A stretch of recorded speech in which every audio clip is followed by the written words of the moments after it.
Avant de prier, prenons un moment pour écouter la parole de Dieu. La prière n'est pas seulement le fait de parler à Dieu. Elle consiste aussi à écouter, à discerner et à comprendre ce que le Seigneur nous communique à travers les Écritures. Lorsque nous nous enracinons dans sa parole, nos cœurs s'alignent sur sa vérité et nos esprits se préparent à se connecter profondément à lui. Aujourd'hui, prenons un temps pour méditer Philippiens 4, 6, 7, un passage riche d'encouragement et de direction.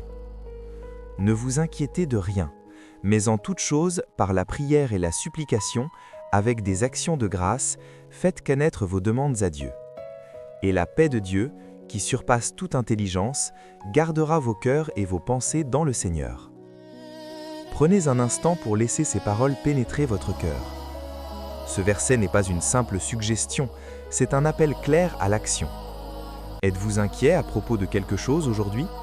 Peut-être d'une relation, de votre santé, de votre travail, de votre situation financière ou de l'avenir? Quels que soient les fardeaux qui pèsent sur votre cœur, le message est limpide. Ne laissez pas l'anxiété s'installer et prendre racine. Au lieu de cela, apportez tout au Seigneur. Parlez-lui ouvertement et honnêtement. Dites-lui ce qui vous fait peur, ce qui vous fatigue, ce que vous ne comprenez pas. Présentez-lui vos besoins, vos désirs, vos espoirs et même vos doutes. Le Seigneur n'est pas effrayé par votre vérité. Il vous invite à lui confier tout ce qui vous pèse.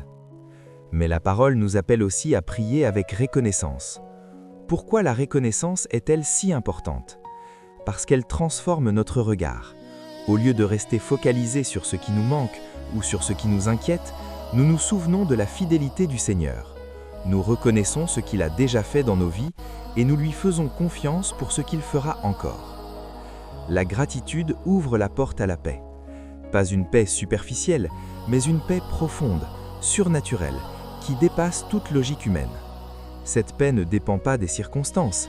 Elle ne signifie pas l'absence de problème, mais la certitude que, quoi qu'il arrive, le Seigneur est présent et il agit. Imaginez cette paix comme une forteresse. Elle garde votre cœur et votre esprit du chaos, des pensées négatives, de la peur et du découragement. Dans le Seigneur, vous êtes protégé, fortifié et soutenu. David avait compris cette vérité, comme il l'exprime dans Psaume 119, 71.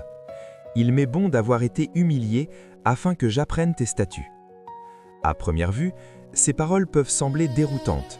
Comment la souffrance, l'épreuve ou l'affliction pourrait-elle être bénéfique? N'est-ce pas ce que nous cherchons naturellement à éviter? Pourtant, David révèle ici une vérité profonde.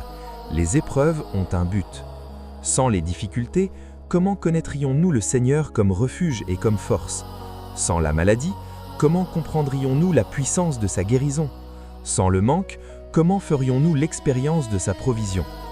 Les épreuves ne sont pas la preuve de l'absence de Dieu, elles sont souvent des occasions de voir sa main à l'œuvre, de le connaître plus intimement et d'apprendre à dépendre pleinement de lui. Jacques 1, 2 à 4 nous invite à aller encore plus loin. Regardez comme un sujet de joie complète les diverses épreuves auxquelles vous pouvez être exposés, sachant que l'épreuve de votre foi produit la persévérance. Mais il faut que la persévérance accomplisse parfaitement son œuvre, afin que vous soyez mature et accompli sans faillir en rien. La persévérance ne se développe pas dans le confort, elle se forge dans l'adversité. Comme le corps se renforce à travers l'effort, la foi se fortifie à travers les défis. Chaque épreuve devient une opportunité de grandeur spirituelle. Au lieu de demander « Pourquoi cela m'arrive-t-il ?», osez demander « Seigneur, qu'as-tu en train de m'enseigner à travers cette situation ?» La Bible est pleine d'exemples puissants. Joseph a été trahi par ses frères, vendu comme esclave, faussement accusé et emprisonné. Pourtant, le Seigneur était avec lui à chaque étape, le préparant à sauver de nombreuses vies.